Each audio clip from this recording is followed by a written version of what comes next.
Samajwadi party ने फैसला लिया है कि पुरानी पेंशन व्यवस्था की बहाली होगी जब समाजवादी सरकार उत्तर प्रदेश में बनेगी।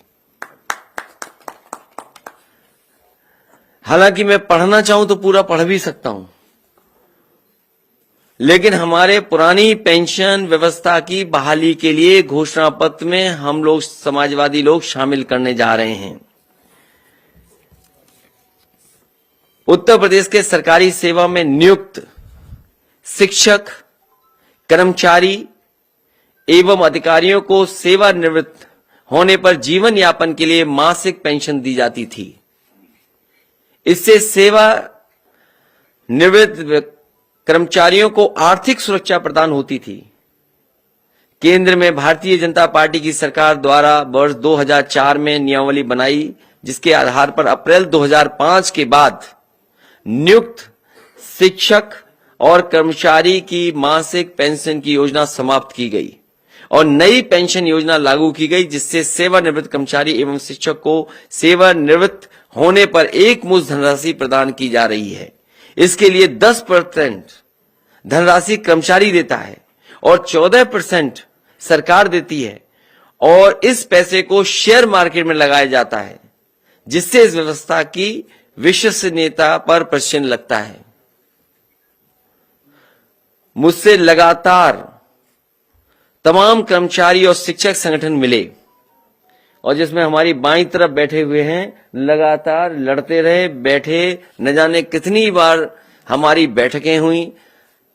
केवल आपके साथ बैठक नहीं हुई, बल्कि कई हमारे जो एक्सपर्ट हैं, फाइनेंशियल चीजों को समझते हैं, जिनके पास अनुभव है, उनके साथ भी बैठक हुई। तब जाकर के ये समाजवादी पार्टी ने अपने मैनिफेस्टो में शामिल करने का फैसला लिया है। मुझसे लगातार तमाम कर्मचारी और शिक्षक संगठन मिले और उन्होंने पूर्व की भांति पुरानी पेंशन योजना लागू करने की मांग करी। इन लोगों ने लगातार आंदोलन और धरना प्रदर्शन किया, लेकिन इस कर्मचारी विरोधी सरकार ने इनकी बात नहीं सुनी। कमेटी भी बनाई, आश्वासन भी दिया, लेकिन इनकी बात इस सरकार भारतीय जनता पार्टी ने नहीं सुनी। मैं आज ये घोषणा करता हूं कि मेरी सरकार, समाजवादी सरकार बनते ही पुरानी पेंशन व्यवस्था बहाल कर दी जाएगी। इसमें जो भी धनराशि की आवश्यकता होगी उसकी व्यवस्था कर ली जाएगी। मैंने इस संबंध में कर्मचारी और वित्त विशेषज्ञों से वार्ता कर ली है। एक कॉर्पस बना करके इस धनराशि की व्यवस्था करने के लिए हम सक्षम हैं। संतुष्ट हैं आप लोग?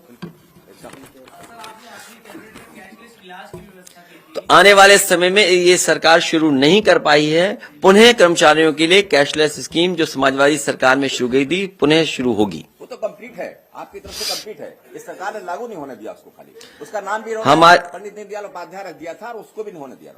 हमारी सरकार ने कर्मचारियों के लिए कैशलेस इलाज के लिए व्यवस्था की थी, जिसे सरकार ने लागू नहीं किया। वित्त विहीन शिक्षकों को हम सम्मानजनक मानदेय की सहायता अतिरिक्त रूप से प्रदान करेंगे।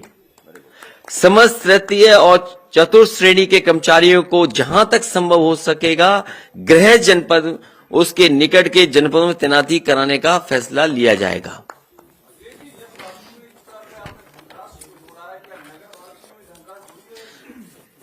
बहुत छोटा सवाल पूछ रहे हो इतनी बड़ी योजना के सामने। सबसे बड़ा फैसला समाजवादी पार्टी का जो घोषणा पत्र में शामिल होने जा रहा है, पुरानी पेंशन योजना को बहाल किया जाएगा। बहुत बड़ा फैसला है। 2005 से पूर्व कर्मचारियों को मिलने वाली पुरानी पेंशन व्यवस्था लागू की जाएगी। उसके लिए किस तरीके से लागू होगी, फाइनेंशियल एक्सपर्ट जो जानकार लोग हैं उनसे राय मशवरा किया गया है। किस तरीके से कॉर्पस फंड क्रिएट किया जाएगा, उसका भी इंतजाम समाजवादी सरकार में होगा।